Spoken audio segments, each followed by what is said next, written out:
Headline: Mother of Olympics TV host kidnapped for Bitcoin ransom. Published at 3:40 p.m., February 9th, 2026. Nancy Guthrie, the 84-year-old mother of Today host Savannah Guthrie, was kidnapped from her rural Tucson, Arizona home on February 1st. While law enforcement has refused to confirm or deny whether two ransom notes sent to TMZ, KOLD, and KGUN were real, the media is operating under the assumption that they are. The notes included two deadlines, one that passed without any updates, and another that TMZ states has an element of or else, and demanded $6 million worth of Bitcoin, BTC. Media outlets haven't clarified if the abductors are demanding a specific amount of BTC or a specific amount valued in dollars. If they're demanding a specific number of BTC, the recent fall in the price could actually suggest that more than $6 million worth of the cryptocurrency was originally demanded. As of today, $6 million would equate to roughly 85 BTC.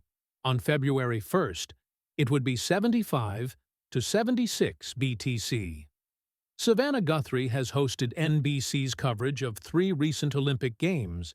However, she's understandably unable to host this year. During the opening ceremony, 3 hosts acknowledged her difficult situation and wished her well. A hoax and a second note. In a confusing set of circumstances, a man from California sent the Guthries a fake ransom demand shortly before the likely real kidnappers, who had originally stated they wouldn't contact any media or the family in the first note, sent a second ransom note. A local reporter at KOLD spoke to CNN and stated that the note was shorter than the first and seemed to be an attempt to provide some sort of proof they still had Guthrie in their possession.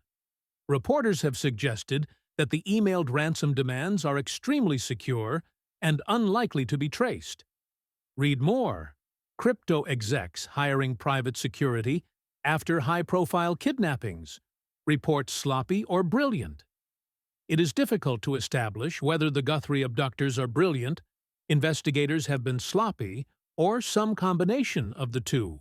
Surprises have included that there has reportedly been no footage obtained of either the perpetrators or the vehicles in which they escaped, no suggestion that a so-called proof of life has been shared with the family, and that the abductors used BTC instead of a coin that is easier to shield, such as Monero or Zcash.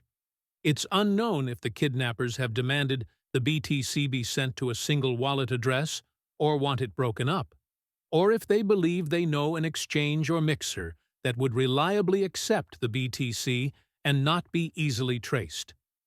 Damning for law enforcement is the fact that they have combed through the crime scene in Tucson at least 3 times and have yet to come up with any leads or new information to share with the public. A deadline and an introduction. It's still unclear which time zone the 5 o'clock deadline refers to, or what threat is being leveled. The Guthries have sent out a distressing public video in which they speak directly to the kidnappers. We received your message, and we understand. We beg you now to return our mother to us so that we can celebrate with her.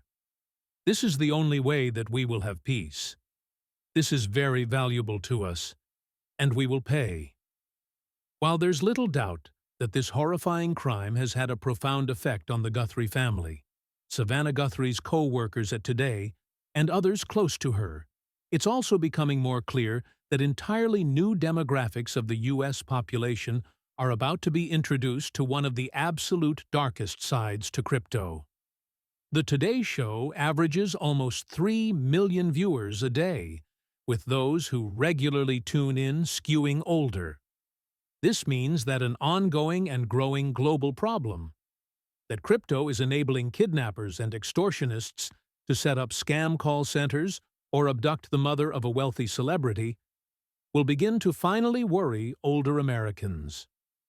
Perhaps a new issue for the crypto president. Not surprising, but shocking.